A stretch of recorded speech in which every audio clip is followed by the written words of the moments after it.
Kontainer dengan muatan senilai $1 miliar ternyata hanya berisi satu orang.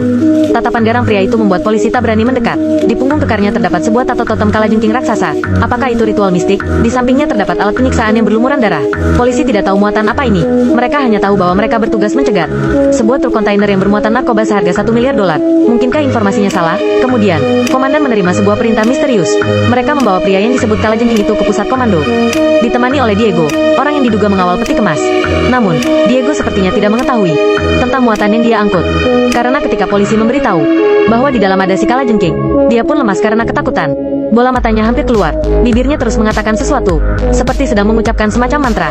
Kalimat yang terdengar darinya hanyalah, "Dia sama sekali bukan manusia. Kalian semua pasti mati."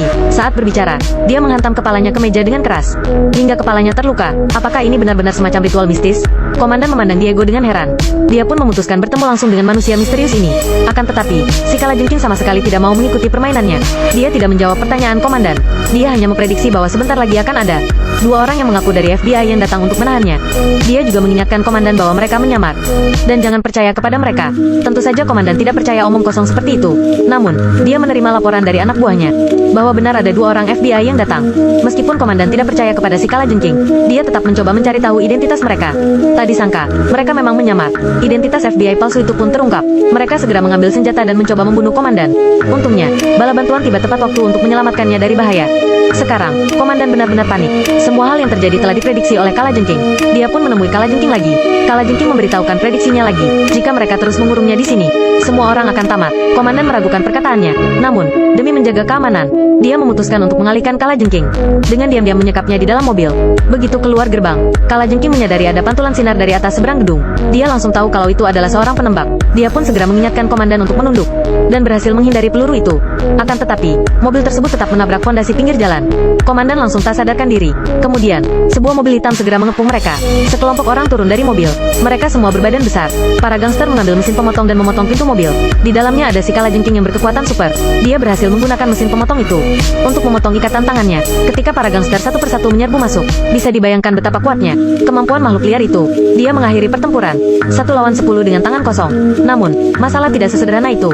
Masih ada sejumlah gangster bersenjata yang menyerang mereka. Mereka pun segera mencari perlindungan. Semua petugas polisi di pusat komando segera bergerak. Kemenangan sudah di depan mata. Pihak lawan mengerahkan senjata besar. Senjata pihak lawan sungguh ganas. Para polisi bersembunyi dalam markas pusat komando. Komandan segera memerintahkan pengaktifan sistem pemblokiran tingkat 1. Kemudian, pelindung baja anti peluru diturunkan untuk menutup seluruh markas pusat komando dengan ketat. Tepat ketika mereka akan memanggil bala bantuan, Ellen tiba-tiba mengeluarkan senjata dan menanyakan identitasnya. Dia mengatakan bahwa dirinya memiliki miliaran informasi di kepalanya. Membunuhnya juga tidak akan menghentikan para gangster untuk masuk. Dengan sistem pemblokiran tingkat 1 ini, mana mungkin ada yang bisa menyerang mereka? Baru saja selesai berbicara, semua lampu padam. Listrik pada sistem komando juga mati. Bahkan sinyal ponsel pun diblokir. Mereka benar-benar terputus dari dunia luar dan tidak bisa melarikan diri. Sekarang, komandan menerima panggilan telepon misterius. Pihak lawan menuduh komandan menahan anggota mereka. Mereka bahkan rela menukar si kalajengking dengan uang $50 juta. Hal ini membuat komandan semakin penasaran dengan identitas si kalajengking. Sebelum mengetahui identitas si kalajengking dengan jelas, dia tidak akan sepakat dengan mereka dan menolak menyerahkan si kalajengking di tempat. Mereka segera menyusun rencana rahasia dengan memakaikan pakaian si kalajengking kepada seorang anggota tim yang dikorbankan. Kemudian, mereka mendorong kalajengking palsu ke arah pintu, sedangkan si kalajengking yang asli bersembunyi di belakangnya. Mereka menggunakan trik ini untuk memancing pihak lawan. Jika mereka masuk perangkap, semuanya akan ditangkap. Saat melihat pihak lawan selangkah demi selangkah masuk perangkap, para gangster tiba-tiba mundur dengan cepat. Apa yang terjadi? Ternyata, di dalam markas ada yang sedang menyamar. Dia menggunakan kedipan cahaya dari lantai 3 untuk mengirimkan kode Morse. Penyamar itu melepaskan identitas FBI palsu yang ditahan dan memberitahu rekannya untuk memasuki ruang mekanik agar bisa mematikan sistem pertahanan. Dalam perjalanan ke ruang mekanik, mereka bertemu Ellen. Lawan mengambil kesempatan untuk mematahkan leher si penyamar, lalu berkelahi dengan Ellen. Ellen tidak bisa menaklukkan lawannya. Ketika dia hampir mati, komandan datang tepat waktu dan menembak gangster itu. Dia pun berhasil mencegah lawan menghancurkan sistem pertahanan.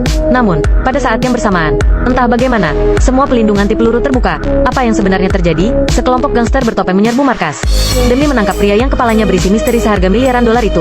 Mereka semua membawa senapan. Banyak petugas polisi yang dibunuh secara brutal, termasuk anggota wanita. Perilaku mereka yang berkerumun menonton wanita itu adalah hal yang tidak bisa dimengerti. Namun, seseorang yang lebih kejam belum datang.